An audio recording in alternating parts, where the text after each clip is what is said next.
There we go. I'd like to welcome everybody to tonight's program, Roadside Attractions. It is being sponsored by the Winnetka Public Library. Our speaker tonight is Leslie Goddard, who is a historian and author who holds a Ph.D. from Northwestern University and master's degrees in museum studies and theater. She has been presenting programs on topics in history for more than 20 years, and many of those years are for the Winnetka Library. Her research interests focus on American history and mid-century American pop culture. So please welcome Leslie Goddard. Okay, thanks. And I should add that I also grew up doing road trips. So I have fond memories. I'm not actually at the Cabazon Dinosaurs, but I was showing Jill, I do have my Lucy the Elephant mug, and I've got my Paul Bunyan stuffed animal, stuffed doll, I got stuffed statue, is that it? So I'm all set for tonight. I want to start by showing you a quick clip.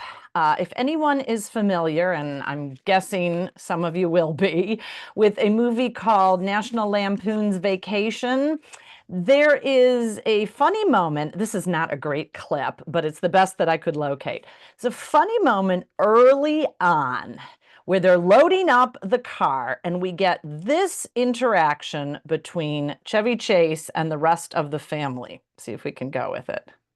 Everybody in the car, both leads in 2 minutes. Or perhaps you don't want to see the second largest ball of twine on the face of the earth was only 4 short hours away. If you didn't hear it, he said, boat's leaving in 2 minutes, or maybe you don't want to see the world's largest, or the second largest ball of twine on the face of the earth that's only 4 short hours away. We laugh, right? I mean, it's funny, but when you think about it, it's funny because we get it, because so many thousands of Americans have this really common shared memory of the whole family piling into the car and hitting the road and driving for hours and hours and hours until you take a break and you stop and see some thing that feels kind of often absurd or ridiculous, like it used to be the second largest ball of twine. It's now the world's largest ball of twine that has been rolled by more than one person. It's in Cawker City, Kansas. But the point of it is, this is such a universal experience for Americans and Canadians too. It's so universal that it's kind of surprising when you realize that the golden era of roadside attractions, which is the golden era of road trips, was actually fairly short, from about 19.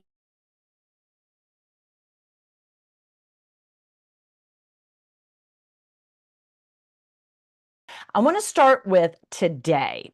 If any of you are taking a road trip today, you might have passed a sign like this. See if this looks familiar to anyone. This could be anywhere in the United States. This particular sign happens to be from Connecticut. We don't really notice signs like this very much unless we're hungry or need gas, and then they stand out. But there's a couple of interesting things to notice about this sign. Number one, it could be anywhere in the United States. Our franchises for roadside food and for gas and even lodgings, they're so universal that you're going to find the same brands anywhere in the United States. Right? That's probably not all too earth-shattering.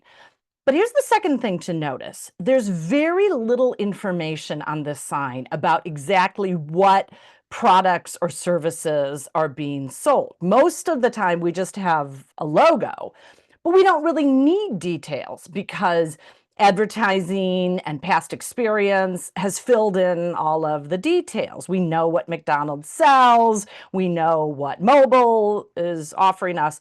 The point of it is, roadside attractions today don't tend to need any kind of roadside attraction to advertise themselves or grab motorists' attention.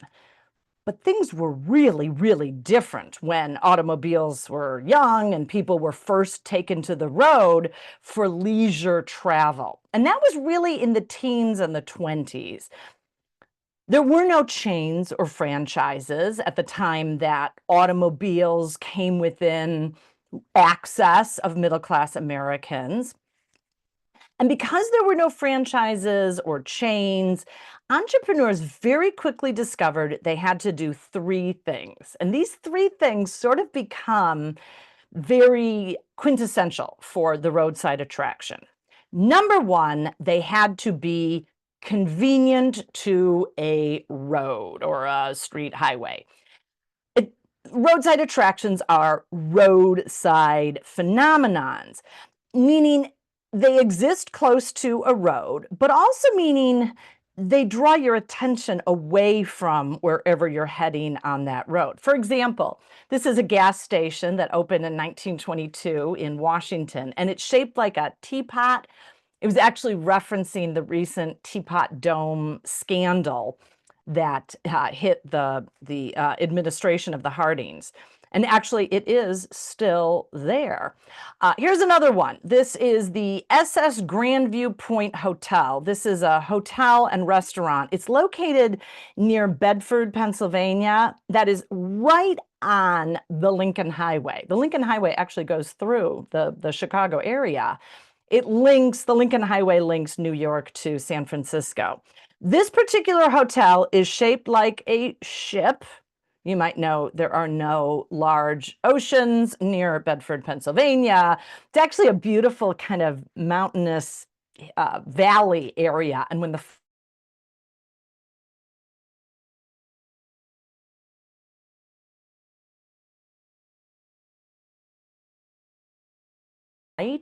those cars, there's no exit ramp. You just pull right off the road and park and go in. Early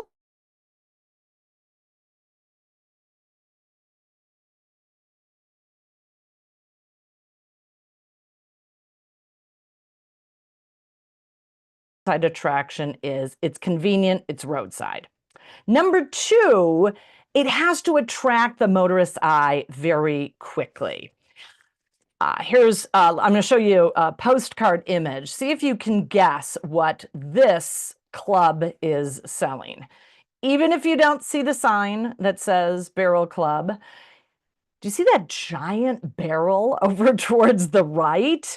Judging from that, this place probably sells booze. And if we look at the actual sign, we can see it's got mixed drinks as well as coffee and chicken in the rough. Drivers going past can only absorb so much information. And if we're talking about the 20s, 30s, probably we're talking about motorists going at a speed of 35, 40, 45 miles per hour. But that's fast enough that motorists aren't really lingering, and it's very difficult to turn around and go back. Pedestrians can stop and look or walk back to see something. Motorists don't have that luxury. A giant barrel is really good for grabbing the attention of motorists and letting them know what is being sold. And the faster that drivers are passing on the road, the bigger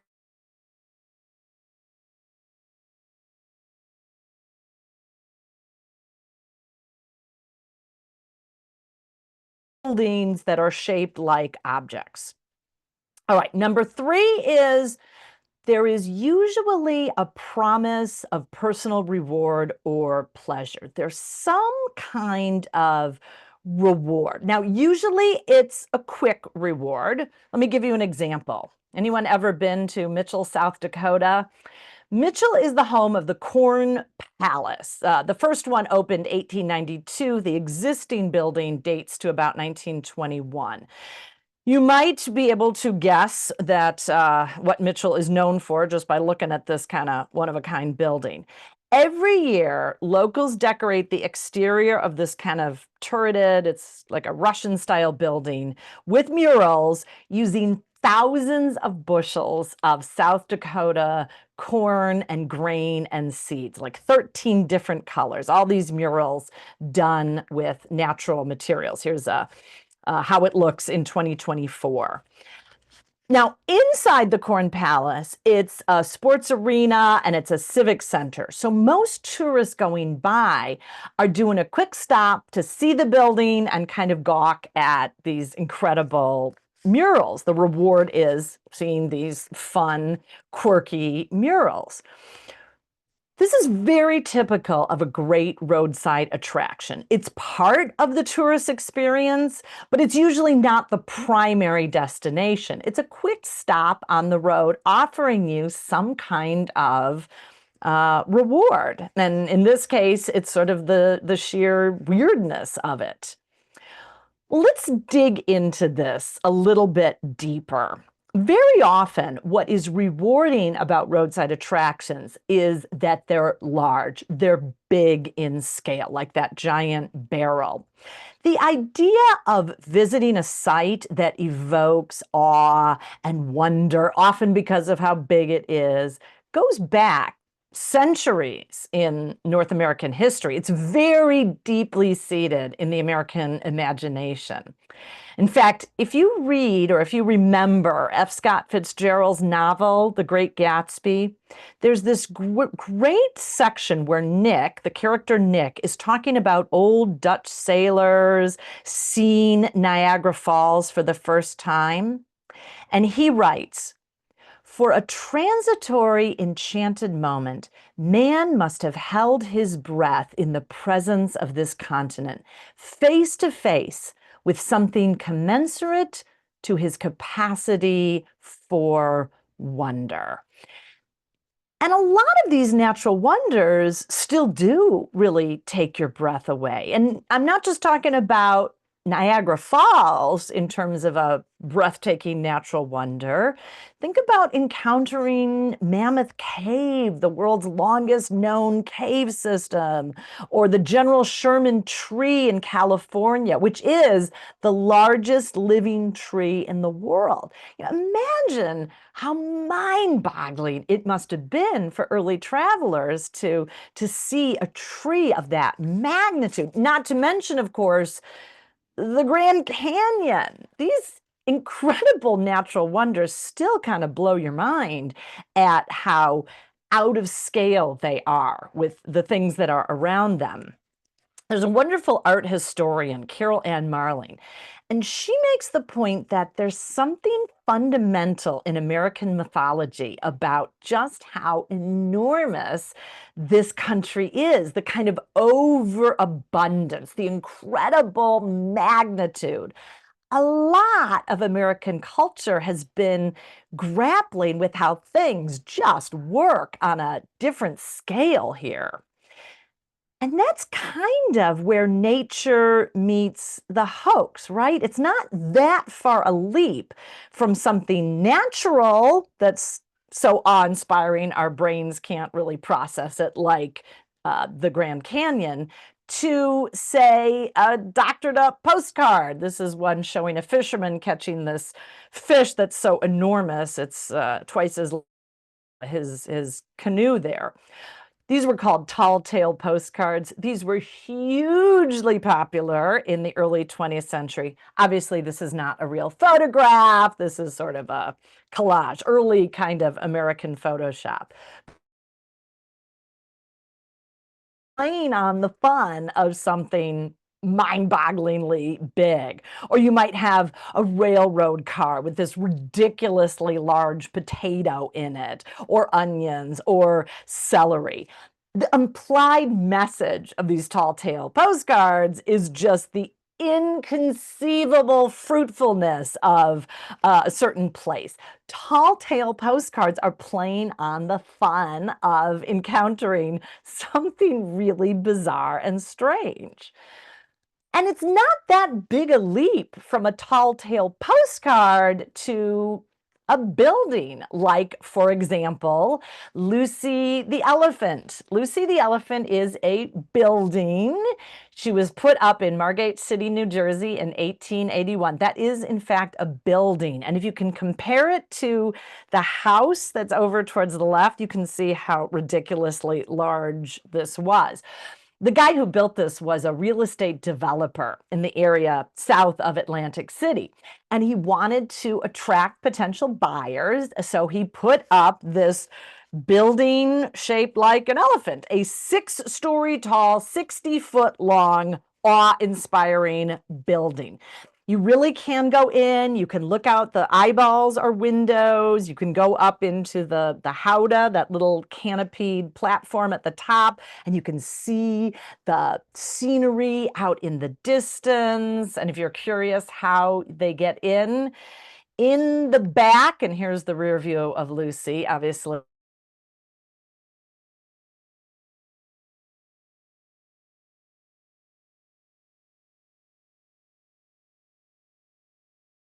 Go in and climb up, and it's still an amazing view.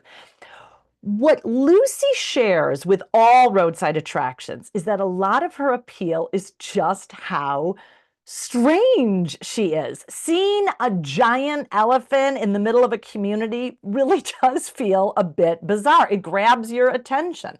And that's what all great roadside attractions have. They're unusual, they're strange, and they feel out of place with their surroundings. One historian called it their arresting strangeness, that dissonance with the surrounding landscape. And that's actually what really sets Lucy apart from something like, say, and by the way, can you see Lucy in this photograph? She's down towards the bottom of this image. Bizarre in the context of a community, and this is mostly a residential community in this neighborhood. Now compare that to, let's say, a battlefield monument. This is Gettysburg, or a scenic overlook. Those kind of things tend to work with the landscape around them. In this case, it's a sculpture showing, I believe that's a general up on a horse, where he would be surveying the landscape in, say, a battlefield. When a roadside attraction is done really well, it can become an emblem of a community. This is the welcome sign to Margate, New Jersey, and by golly, there's Lucy right on the sign. All right, so now we kind of have a broad definition. Let's dig deeper, because I think we can divide roadside attractions into 2 types. There are the commercial or the business types of roadside attractions, and then there are the vernacular or the folk kinds of tradition. Commercial business roadside attractions are the most numerous by far, and they tend to have a kind of aura of hokum with them, the classic tourist trap. The point of them usually is to get you to stop and spend money, although you'll usually get some kind of fun reward in return. Like, for example, Gatorland, which is an alligator park in just outside of Orlando. This is an alligator theme park. It opened in 1949. But it added this amazing alligator-shaped entryway in 1962. And that's, by the way, long before Walt Disney World opened nearby in 71. It's very hard to miss that alligator head as you're zipping past the orange blossom.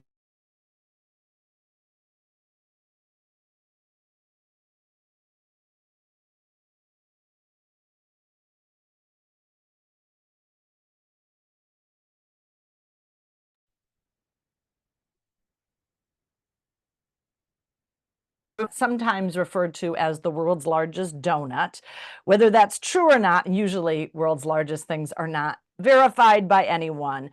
But it is true. If you're driving in the area of Los Angeles, if you're going on the 405 north or south, it doesn't matter which way, you can still see that donut. In fact, that donut has become a bit of an emblem of Los Angeles. If you watch Iron Man, it appears in that, and it's in Mars Attacks, a bunch of movies in and about LA. More locally, here's an example. If anyone's ever been to the Superdog hot dog stand in Chicago, there are these two 12-foot tall hot dogs. They're named Maury and Flory. Those date actually to the opening of that hot dog stand in 1948. I don't believe they're the world's tallest hot dogs, but they're pretty unusual and hard to miss. Actually, last year or 2 years ago, they took them down and people lost their mind. Thankfully, they were just being cleaned and they've been put back up there. Like the giant donut at Randy's Donuts, they advertise what's for sale, donuts and hot dogs. Another great way to grab attention and advertise what is being sold is to design the building itself to convey what is being sold. For example, the Coffee Pot in Bedford, Pennsylvania, right when it opened in 1927, and you can probably tell what is being sold in this 18-foot tall coffee pot. Opened as a cafe that specialized in coffee. Driving through the United States in the 1920s and the 30s, really the beginning of the great American road trip, there were a lot of buildings designed to look like what was being sold inside of them. Here's one of my favorites. This is an ice cream stand just outside Berlin, Connecticut, in the shape of basically 3 big boxes of ice cream. And there are 10-foot tall wooden spoons sticking out of the top of them. Buildings that are shaped like something are sometimes referred to as fantasy architecture or programmatic architecture or ducks.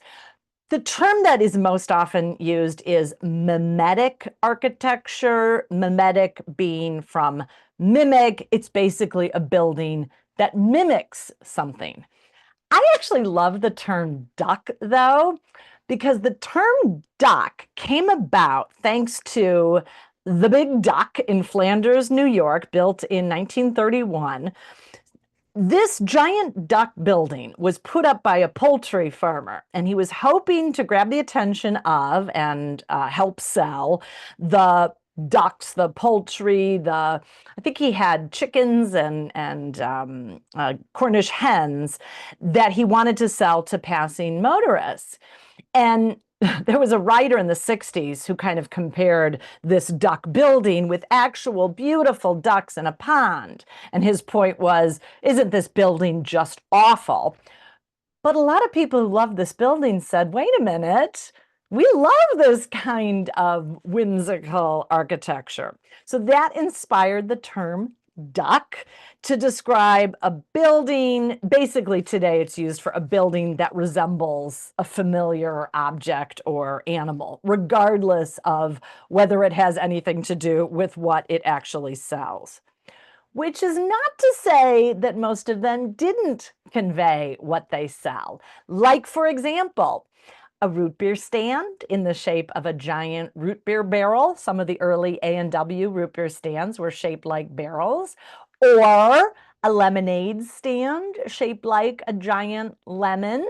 Or, this might be my favorite, a tamale stand that is shaped like a giant tamale. That tamale is in Southern California. A lot of mimetic buildings, a lot of duck buildings went up in Southern California, partly because there was a lot of land and a lot of development going on in the 20s and 30s there, partly because it was also the home of the filmmaking industry already, where there was a lot of design creativity and a lot of interest in sort of fantasy worlds. Buildings like these have minimal ties to existing architectural conventions. The point of them is the weird shape and the kind of outlandish size of them. They function more as advertising signs than they do innovative enclosures of space, like architecture is typically admired for. But not all mimetic buildings actually reflected their function. When this big derby hat-shaped building opened in 1926 in Los Angeles, a lot of people thought it was a haberdashery. It was a place that sold hats. Actually, it was the first of what would become 6 brown derby restaurants, and the very first one was shaped like a brown derby, and it's kind of hard to miss as you're driving past. This particular building isn't selling igloos. It's shaped like a giant igloo. It's not even selling ice. It's selling ice cream. And the igloo shape is the shape of the promise this building offers of icy chill on a hot Los Angeles day. I don't know if you can see it very clearly. It's shaped like an igloo, and there's a polar bear standing on part of the ice, and there's actually a ship that's caught in the ice and stuck there in this kind of wonderfully whimsical way. Oftentimes, the reward of these mimetic buildings, these duck buildings, is not only the product being sold, but the fun, the whimsy of the building. And that's true as well about the Wigwam Motel. This particular photo is of the Wigwam Motel in teepee-shaped buildings. Teepees are Native American housing structures shaped like cones. These are actually motel room cottages. Inside each little teepee is an individual motel room with a little bathroom. They're built out of concrete and steel. So you might be wondering, why are they called wigwams? Apparently, Frank Redford, who had the concept for the Wigwam Motel in the 1930s, disliked the word teepee, so he called his motels wigwam motels, even though wigwams are dome-shaped and they're usually covered in bark. No matter, the concept was unique and fun and whimsical. At one point, there were actually 7 wigwam motels across the United States. 3 of them survive to this day, including 2 that are on Route 66. A lot of roadside attractions have survived because of the nostalgia and the love for Route 66, that famous highway that linked Chicago to Los Angeles. Now, this is not to say, I mean, it is true that most commercial roadside attractions were designed to get you to slam on the brakes and stop and spend money. But not all of them were not all commercial roadside attractions were designed by business entrepreneurs. Sometimes cities and towns put up their own colossal statues, often as a way to celebrate a region's heritage and attract tourists. For example, there was the giant Paul Bunyan and Babe the Blue Ox statues. These are probably the first giant statues put up for a community. They were erected in 1937 by the community of Bemidji, Minnesota. Bemidji business owners were planning a winter carnival in 1937. They wanted to attract more visitors. Lumber is essential to the region, so it made sense that they would choose this legendary woodsman. Paul Bunyan is famous for being this enormous, colossal guy. You'll hear legends like when he was born, 8 storks had to deliver him. He was so big. Or one time he was dragging his axe behind him and accidentally carved out the Grand Canyon. I mean, this guy is big. So they put up this statue. Reportedly, the mayor of Bemidji posed. And if you can see my thumbnail, this little stuffed Paul Bunyan that I've got is based on this particular one.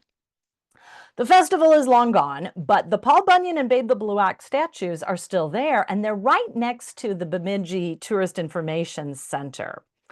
But what's wonderful about Paul Bunyan is that he doesn't belong to any one community, so any community can adopt him. And there are Paul Bunyan statues from Maine to California.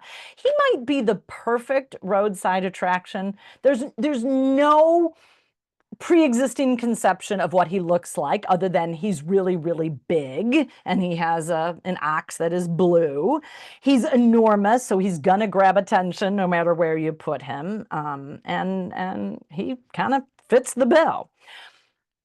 Now, these are not necessarily intended for one particular business, but they are intended to draw your attention and get you to stop. And for tourists, they really are selling something.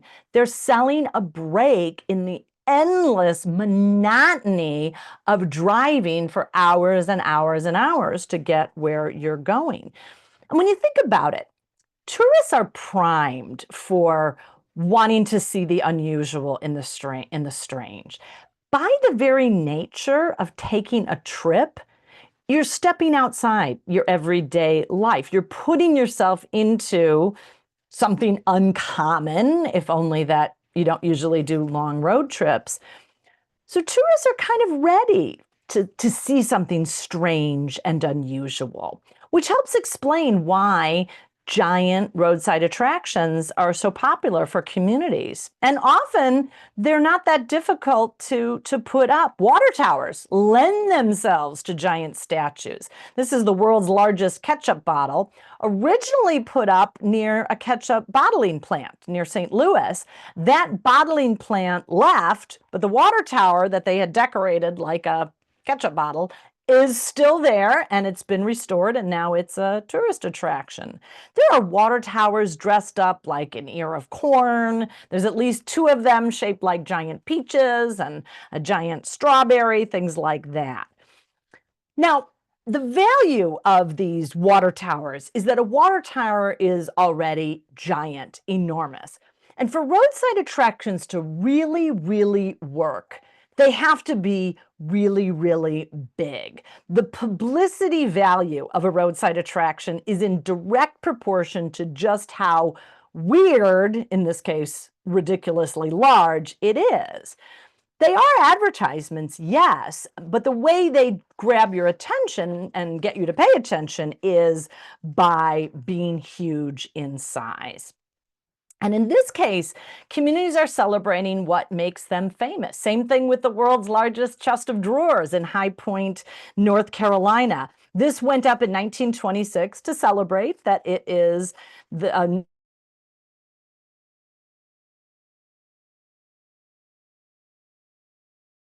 center, so there are those 2 socks sticking out of that chest of drawers. Albert is the world's largest bull. He's in Audubon, Iowa.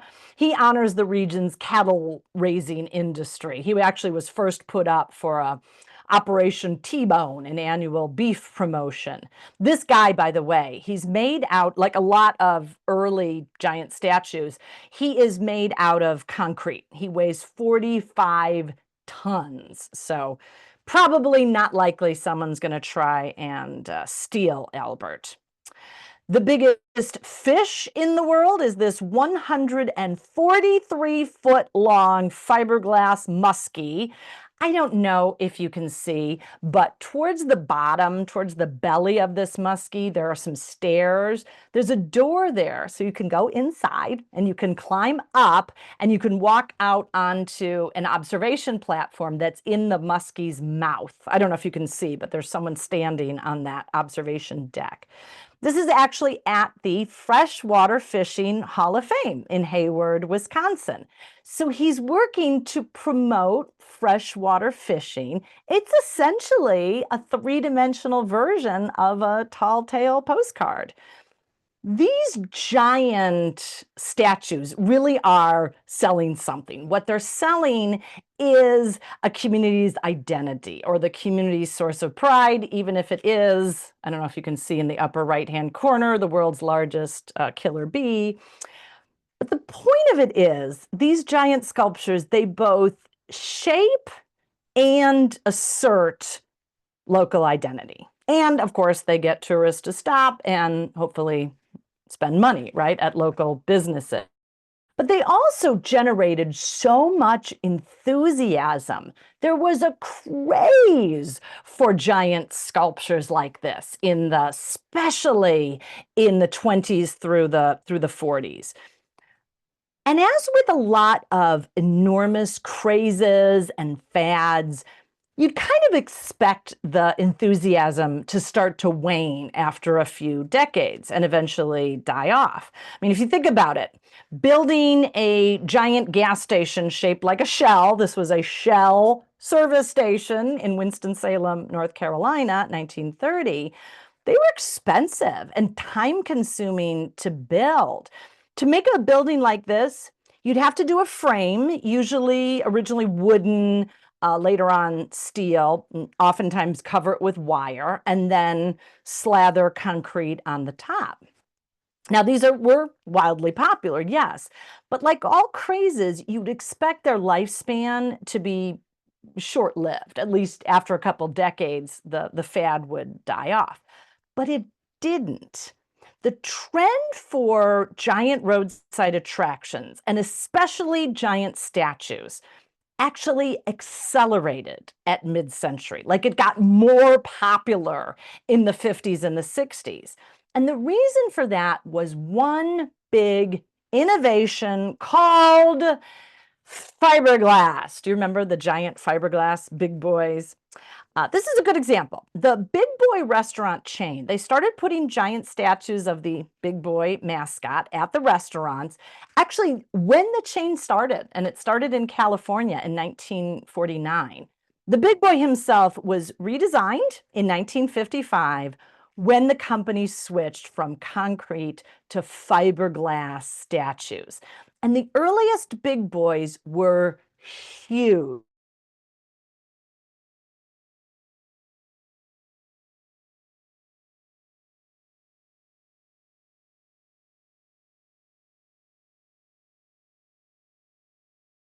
But true. But fiberglass made all the difference when it comes to creating statues that are much more lightweight and much more affordable. A lot of them were actually made by a company called International Fiberglass out of Venice, California. And I'm showing you this giant Paul Bunyan because International Fiberglass made this woodsman for the Paul Bunyan Cafe in Flagstaff, Arizona in 1963. Can you see the photo over towards the left there? That is the original Paul Bunyan Cafe and the original fiberglass Paul Bunyan.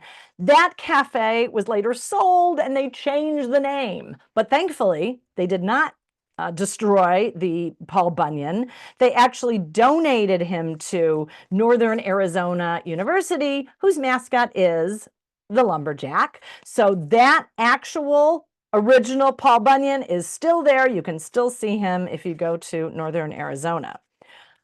The point of all it is, though, Paul Bunyan was made out of fiberglass. Fiberglass was invented in 1932, and it made it possible to create giant statues by mold rather than individual sculptures. International Fiberglass and a couple other companies now sold pre-manufactured giant statues, and there were hundreds of different shapes, probably thousands, most of them animals. But maybe the most popular were giant Paul Bunyans. And giant Paul Bunyans came to be known as muffler men because a lot of muffler shops and auto body shops purchased them to draw attention to themselves. These giant muffler men typically stood 18 to 25 feet tall, depending on the model. They sold for around $1,000 to about $3,000 back in the 60s. In today's money, think $10,000 to $12,000. Not cheap, but not so crazy expensive that they weren't considered worth it in terms of publicity value. Now, the standard hands were right palm up, left palm down. That's a holdover from Paul Bunyan's need to hold an axe, but it turned out to be perfect for holding a muffler. And you could even order different mix and match hands that could hold whatever you wanted. So it could hold a giant hot dog, it could hold grilling tools, or it could hold, in the case of the Gemini Giant on the far right-hand side there, it could hold a rocket. The Gemini Giant was commissioned by a little hot dog ice cream stand called the launching pad, because it was the height of the Gemini space race. Like concrete giant sculptures, fiberglass giant sculptures could serve civic purposes as well as commercial business needs. For example, this is a 55.5-foot tall Jolly Green Giant.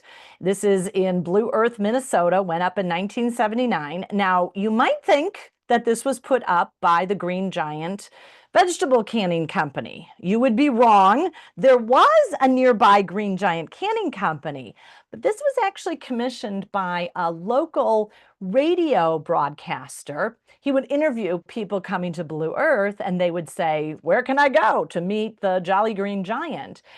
So he commissioned this giant, Jolly Green Giant, with permission of Green Giant, and raised the funds to have this sculpture. So it's really a testimony to city history. And in fact, the Green Giant Canning Company in Blue Earth has closed, but the sculpture is still standing there. So it's now more real legacy to city history.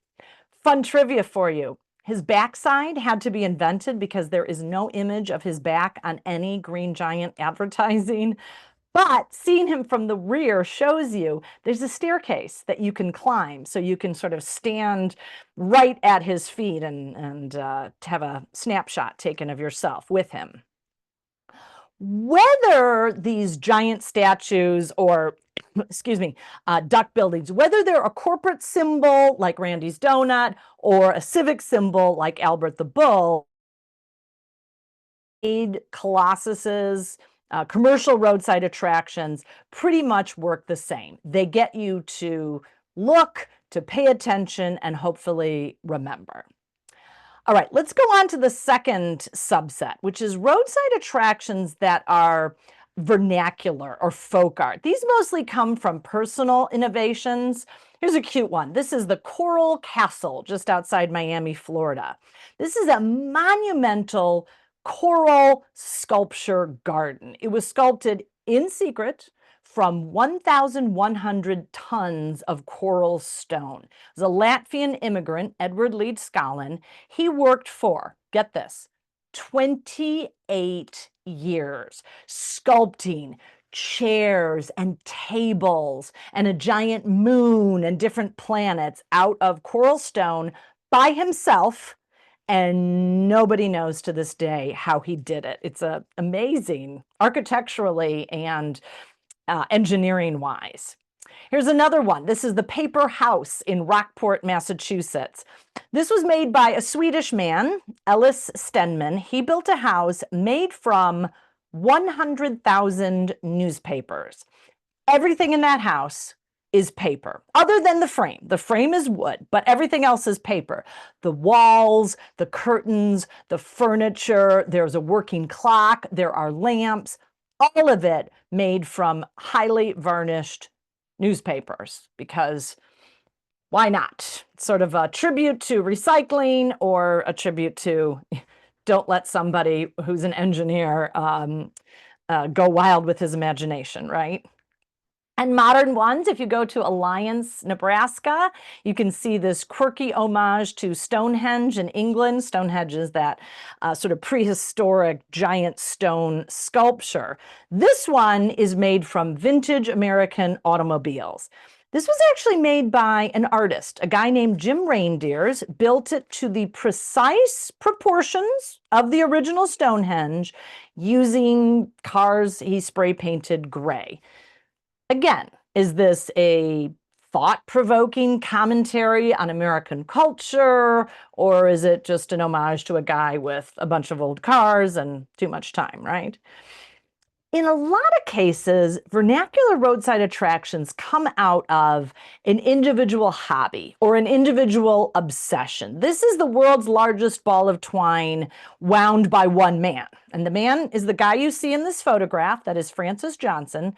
Starting in 1950, he worked for 39 years rolling twine into a ball, usually working several hours, sometimes 4 hours a day, rolling twine. His ball of twine eventually reached 12 feet in diameter, and it weighs a whopping 17,400 pounds. When he passed away, Darwin, Minnesota built a gazebo to enclose it, so you can go see it if you are in Darwin, Minnesota.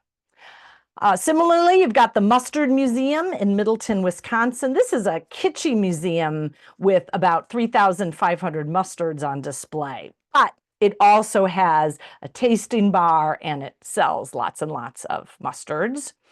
One of my favorites is the Paul A. Johnson Pencil Sharpener Museum in Logan, Ohio. This is a showcase for Mr. Johnson's 3,479 pencil sharpeners. I believe more have been added since they built this new building for it. The new building, the one you see in this photograph, opened in 2024. So it is brand new. Paul Johnson originally just had them in a shed in his backyard.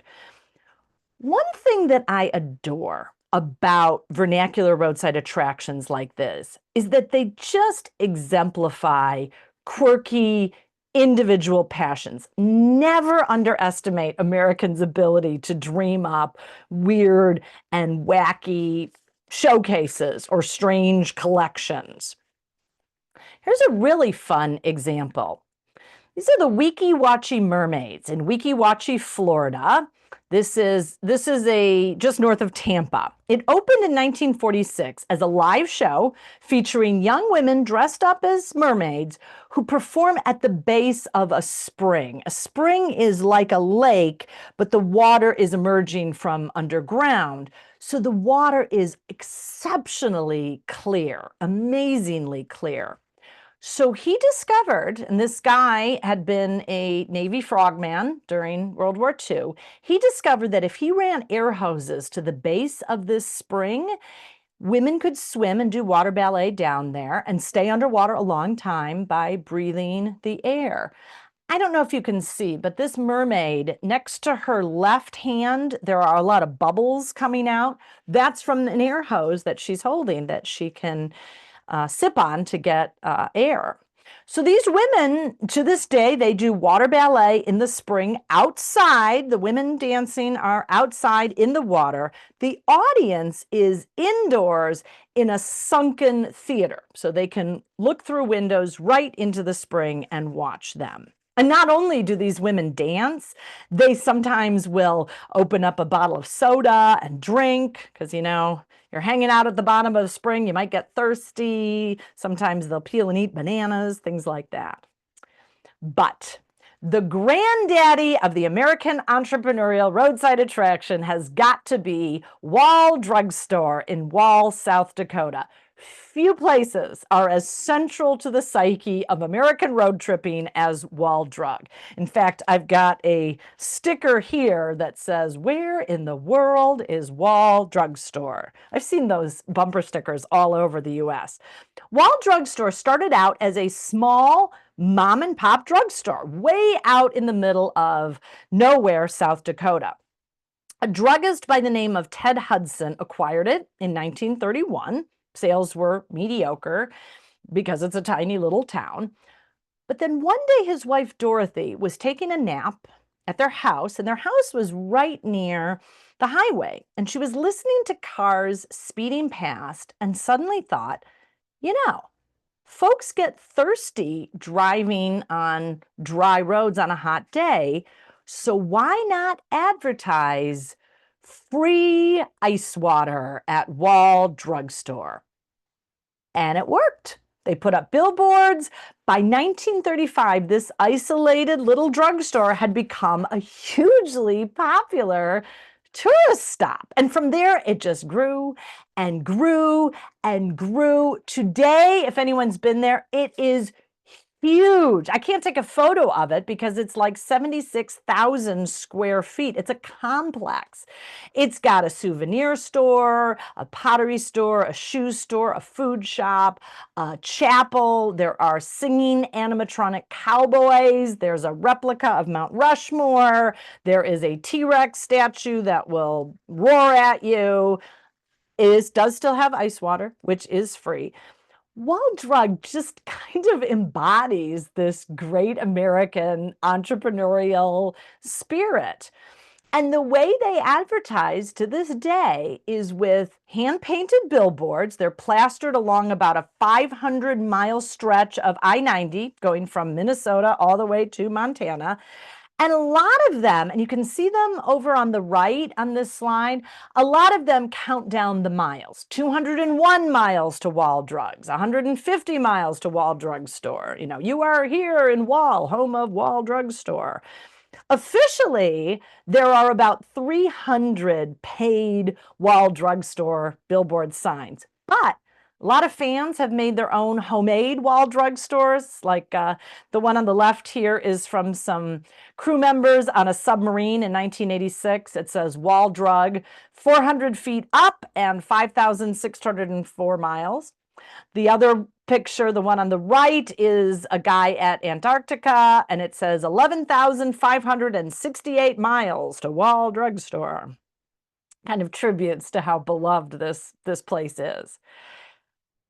But of course, not everything lasts. The trend for quirky buildings and roadside giants really did peak in the 50s and the 60s before the interstates displaced small highways. A lot of roadside businesses were just abandoned when traffic shifted to the faster interstates.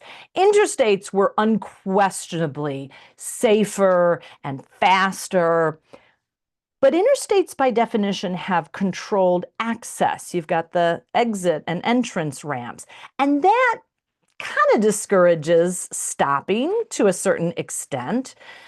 But it wasn't just the interstates. The 1950s also saw the explosive arrival of franchises, which started popping up at nearly every interstate exchange. Franchises had big advertising budgets. If you've ever seen a McDonald's billboard, you know. But they also have set standards for cleanliness. They have standard menus, so you know what you're getting. They have very strong loyalty. And motorists very quickly, when franchises really took off in the 50s, motorists started just looking for the logos of their favorite franchise restaurants and motels. Plus, you had pressure from airplanes. Air travel started to displace the family road trip to an extent. It never fully took over, but flights became much less expensive with the arrival of the jet in 1958. And then with deregulation in the mid-1970s, air travel came within reach of middle-class families. And again, it was much faster. And a lot of families started looking to airplanes rather than their cars for family vacations. The impact on roadside businesses from mid-century was pretty enormous. In some cases, roadside buildings were abandoned because the business failed, sometimes because cities instituted codes that forbid strange-shaped buildings. When a business failed, a lot of giant sculptures were just left to deteriorate, or worse, in my view, were bulldozed when they ultimately fell apart. Roadside attractions that have survived, and particularly those that have survived to this day, inevitably lead to debates. If the business fails, who's going to pay for upkeeps and repairs? Or if a business leaves town? The SS Grandview Hotel, which I showed you earlier, this is what it looked like after it was abandoned. The hotel closed in the 1980s when traffic on the Lincoln Highway had declined. It stood there deteriorating for several decades until it was destroyed by fire in 2001. And what do you do with a vernacular art collection? This is John Kostopoulos. He became famous for painting toilet lids. What do you do with a collection like this when the original artist passed away? At one time, this guy had more than 400 toilet seat lids that he had decorated and painted. When he passed away in 1996, all his toilet seat lids were very quickly removed and taken to the dump. There are also some roadside attractions that feel downright offensive today, like muffler men in the shape of Native Americans. South of the border, which is a kitschy Mexican-themed attraction not in Mexico, it's actually in South Carolina because it is south of the North Carolina border. South of the border's mascot is this giant Mexican-themed sculpture named Pedro. Mascots like these, in today's view, seem to promote very unfair and clearly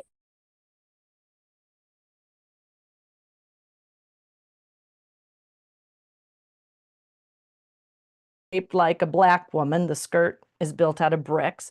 She was built in 1940 on the road, major highway, US Route 61, leading into eventually New Orleans. She was drawing on nostalgia for pre-Civil War Southern life, a la Gone with the Wind. But nostalgia or not, it reflects a stereotype that already felt offensive by the 1960s. In the 1960s, her skin was repainted a much lighter shade. She's still there, and she's hard to miss. She's 28 feet tall. But it does raise debates about what it means that we've got this sculpture playing into a stereotype that feels offensive. Although perhaps that's an argument for keeping attractions like this, if only as an important way to understand our own history and what it meant that there was a time when this did not cause controversy and what that tells us about ourselves.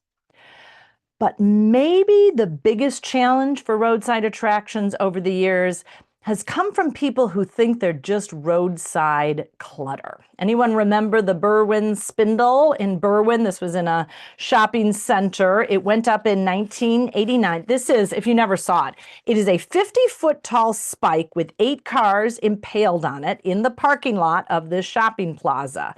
It's appeared in a number of movies, most notably Wayne's World, and was used extensively to promote tourism to Berwyn. But when that shopping plaza was sold, the new owner had it dismantled. And yet, the roadside attraction really refuses to die. For all the roadside attractions that have been bulldozed and taken down, we still see new ones to this day. The things that made them appealing in the past, still that make them appealing today.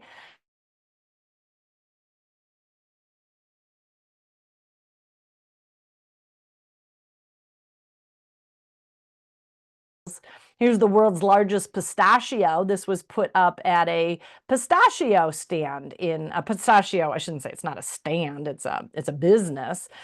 In New Mexico, it's a 30-foot tall pistachio that went up in 2008.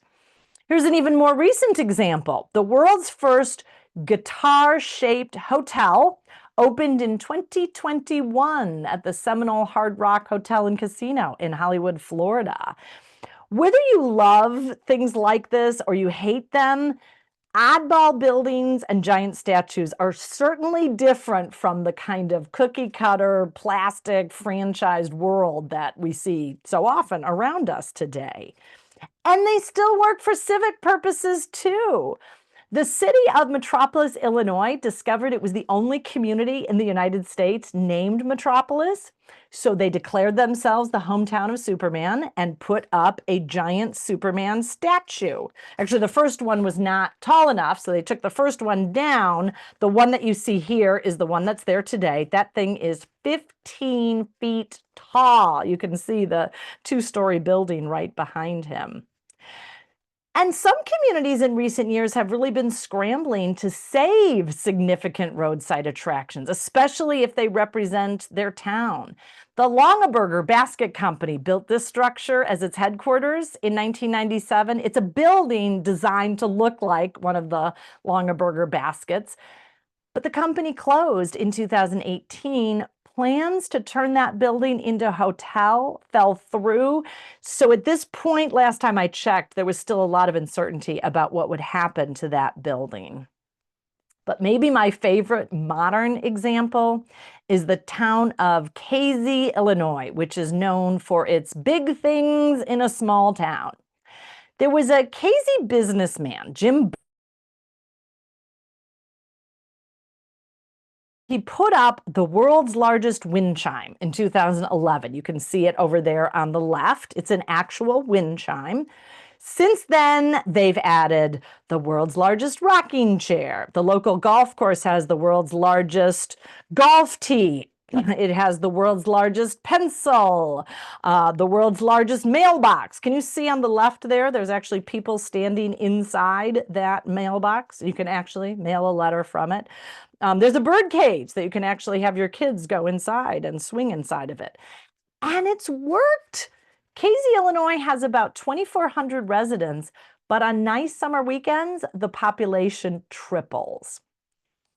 Now, this is not to say that roadside attractions today aren't a lot different from roadside attractions of the past. Today, there's a real campy appeal to them. There's a kind of kitschy vibe that new generations love. Selfies are a big part of the fun of roadside attractions today. Social media plays a big role in how people discover roadside attractions and how they publicize their visits to them, as are websites and apps, which make it a lot easier to find fun roadside attractions. I took this screenshot from roadsideamerica.com. You can go in there and just type in a location, in this case, Virginia, and boom, it'll show you all of the roadside attractions nearby. But all of this isn't to say something hasn't changed fundamentally. Something is really different today. Whenever I come across a billboard for a historic roadside attraction, I often get really nostalgic for the good old days of the family road trip. In that golden era, when your family piled into a car, part of the fun was you had no idea what was out there until you saw a billboard or you actually drove right past it. Your family might zip past something in your fin-tailed Chevrolet and say, "Gee whiz, would you look at that?" kind of a thing. And I don't mean this in a demeaning way. If you go back to the US in the 50s and the 60s, America really was growing, and it felt like the impossible was possible. Real life mermaids and larger than life dinosaurs, they're all alluding to that sky is the limit attitude of the sort of prevailing American mythos at mid-century, this idea of the American dream. Roadside attractions have always been more than just advertisements or places trying to get money out of you. They're really powerful proof that the human imagination will always resist homogenization.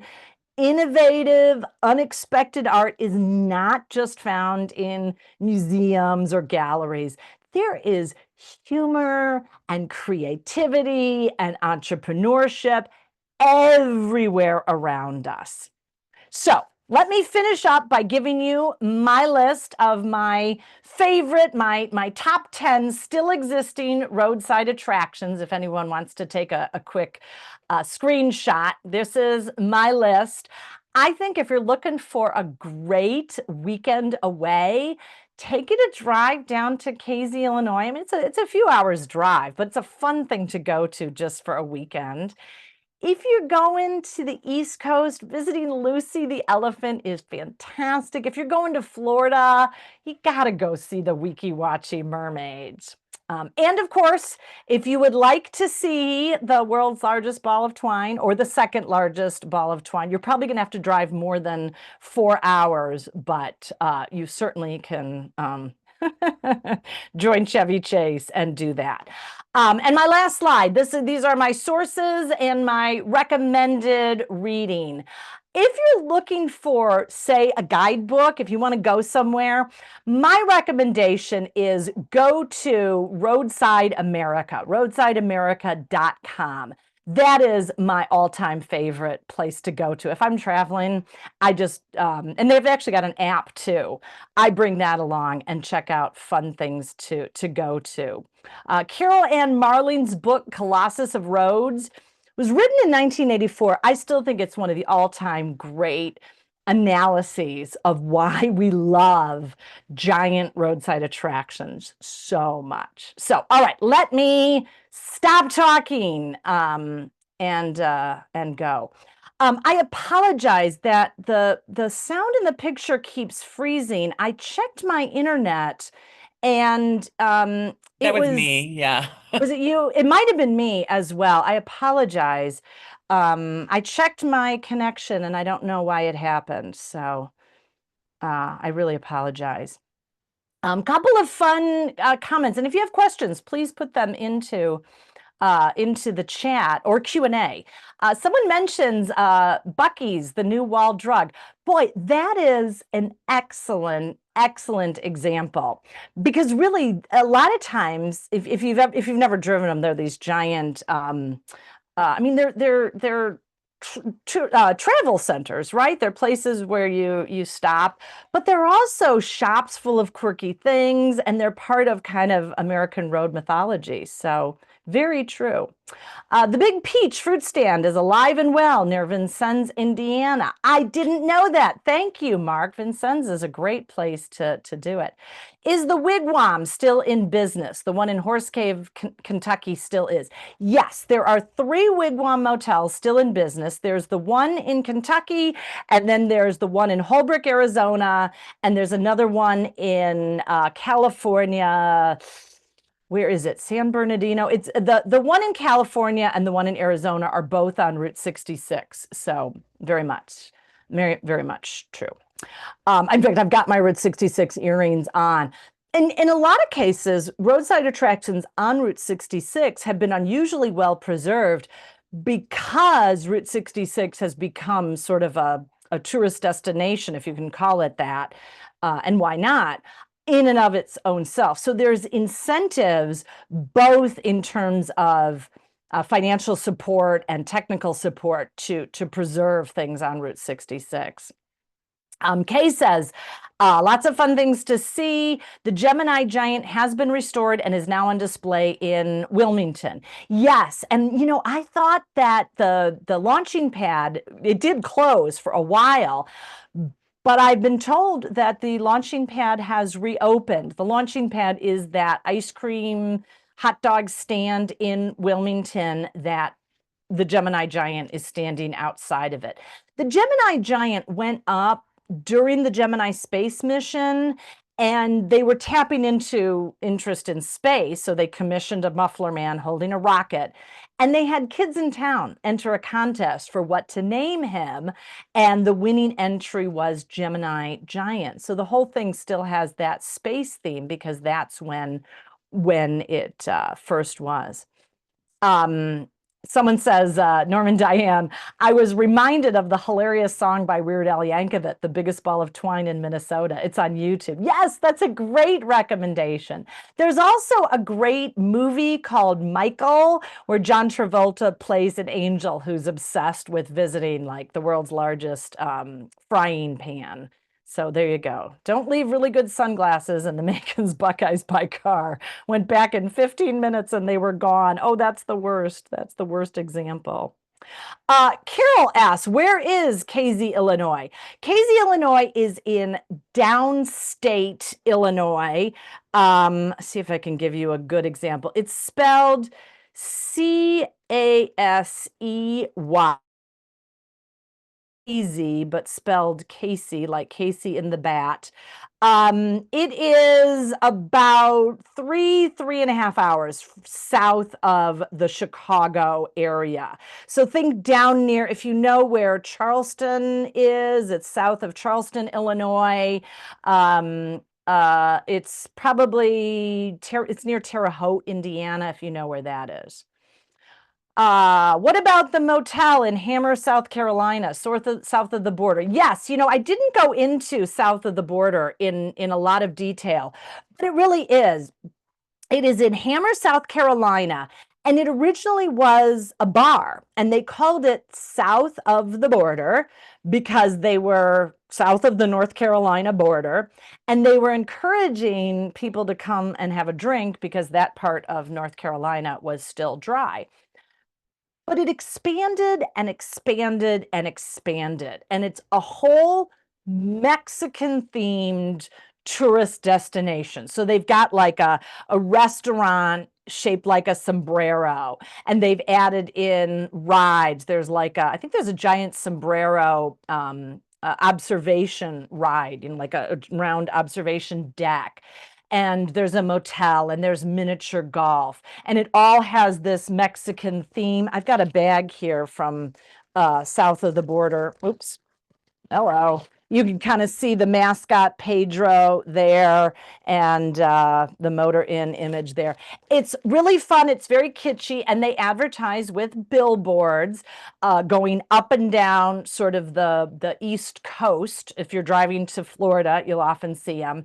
And it'll say things like it'll show a hot dog, and it'll say, "You're always a wiener at south of the border," things like that. And everyone who works there is named Pedro, regardless of what their name is.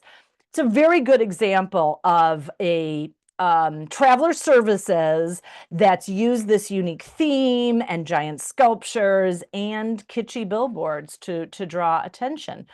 And it's also a really good example of how billboards themselves can be roadside attractions, because looking for those kitschy, often three-dimensional billboards are part of it. In fact, really, we could also talk about the Burma Shave signs. If you remember, Burma Shave had this great long running, like from the 30s to the 60s, a series of like 5 or 6 signs with a little rhyme thing going on them. In some ways, these were a billboard, but they had an entertainment factor to them that made them hugely popular, and people would look for them on a road trip. They were spaced out, so you could read them. I'm guessing a lot of people remember them, but they would have little sayings like, "In this veil of toil and sin, your head grows bald, but not your chin, Burma Shave." I think I saw a study that said the average amount of time that people looked at the Burma Shave signs was 80 seconds. That is an incredibly long period of time for any kind of billboard, because it had that reward, right? There was that fun of getting the full rhyme. Really good example of that. So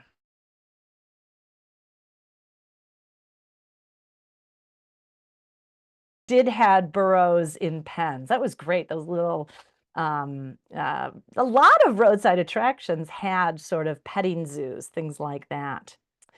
Marilyn, I see your hand. I don't know, Marilyn, if I can, I don't know if I can have you turn your audio on. We're doing a panel tonight, so I think that audio has been disconnected for the audience, but you can try, certainly.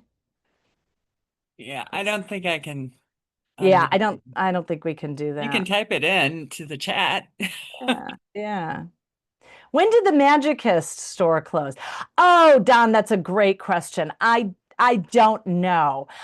But boy, that if anyone remembers Magicist, it was a carpet cleaning business, and they used to have these giant billboards, neon billboards with the shaped like giant lips. And those are a great example of an advertising billboard that became a roadside attraction because people, I remember looking for them, and it was always exciting when you saw those giant lips kind of emerge. I don't know. If I had to take a guess, it would be a stab in the dark that it was in the 1980s. If anyone knows for sure, let us know. But actually, you bring up a really good point because a lot of times when these things disappear, we don't realize how much we're going to miss them until they're really, really gone. And I don't know, and it'd be interesting to see if there was a movement to save some of the Magicus signs because they did become beloved. And I bet you if one of those signs was, you know, in a museum, I bet people would love it. I would go see it. It's hard for museums with something that's that big, and roadside attractions are often really, really big. And that's a lot of money to preserve it and maintain it. But nonetheless, there's a powerful emotional connection to them, not just nostalgia, but what they symbolize about a community. That's a really excellent question. Are these roadside sites in Canada? Yes. Canada, there are really three places, three nations that have a very large culture of roadside attractions. The United States is one. Canada as well. Both the US and Canada have a lot of wide open spaces that are conducive to long road trips and developing at about the same time. The third country is actually Australia for very similar reasons. Australia has a lot of roads. Australia has a lot of what they call big things. So people go out because they really want to see the big banana or the big pineapple or the big Scotsman or whatever. There are quite a few of them, and it's a phenomenon that you don't see to the same extent in older, smaller countries, and I'm thinking particularly in Europe. They do have some roadside attractions, but nothing on the scale that you'll see in the US, Canada, and Australia. Oh, there you go. Great example. Ice cream cones, chocolate, strawberry, vanilla in Montreal. Yeah, I think the world's largest Canada Goose is in Canada. There's quite a number. And a lot of great things. Vegas, absolutely. And if you go to Las Vegas, there is a neon sign museum. It's like the graveyard of neon signs. I love it. Marilyn makes a good point saying, sadly, I think most people are in such a rush today and don't take time to check out these neat pieces of history. We saw so many of the ones you showed. We did 2 trips on the Lincoln Highway, one west and the other west. You might have meant east. That was the best fun to follow. It's true. Oh, someone, and Kimberly says, we took a sign from Schaumburg to the signpost forest. Yeah, I love the signpost forest. It's absolutely true. You know, today, when a family vacation happens, and again, a lot of people still do road trips, but a lot of people do family vacations these days by airplane. And even if you're in a car today, oftentimes everybody's on their phone or watching a movie or sleeping. And there doesn't tend to be that social component that roadside attractions really kind of fostered. It really was. It really was great fun. Now, the trips also were long and exhausting and could be very boring, but there was something really special about it. So yeah, I agree. The cones were in 1950s Montreal. Thanks for that clarification. All right, we've been talking for quite a long time. Let me leave you with one last discussion question. And Carol Gordon just put it in there. Carol says, there are a lot of Claes Oldenburg sculptures throughout the country. Giant hot dog, giant shoe. Yes. And here's what's fascinating to me. Claes Oldenburg, if you don't know, does a lot of these wonderful pop art sculptures. For example, if you go to Minneapolis, there's a giant Oldenburg sculpture of a spoon, a giant spoon with a big cherry on the tip.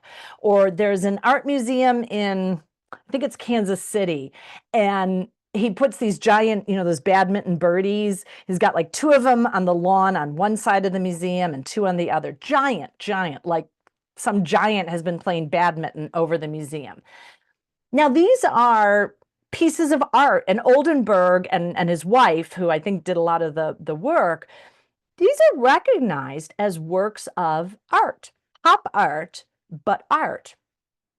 But they really blur the line, don't they? Because in terms of the materials they're made out of, in terms of what they look like, it's a very, very gray area distinguishing art from roadside attraction.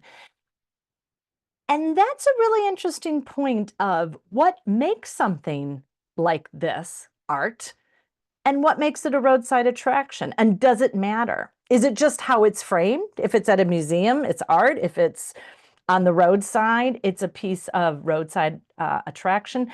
What do we gain by calling something art? And what do we gain by saying art is everywhere? It doesn't need to be in a museum. I think it's a really, really great example. And someone just mentioned the Leaning Tower of Pisa in Niles, Illinois, one of the great local roadside attractions. I was trying to fit that in.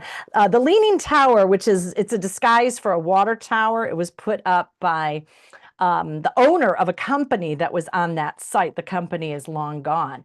That is a great example of a water tower turned into a roadside attraction that has now become kind of emblematic of Niles. And it's a fun, quick stop if you're ever in Niles. It's really fun to do it. Okay, I've been talking much too long. We probably should finish up. But thank you all. These are fantastic ideas, great recommendations, all the things I love. Thank you all so much for joining us tonight. Jill, did you want to say anything to take us out tonight? Yeah, thank you. It was wonderful, reminding me of childhood road trips so much. And thank you everybody for logging in. I will send out a little very short survey. It's about all our programs and what you like or would like us to have. And I do read them if you do fill them out. Thanks. And thanks for coming. Thank you so much, Leslie. That was wonderful. Thanks. Good night, everyone. Night.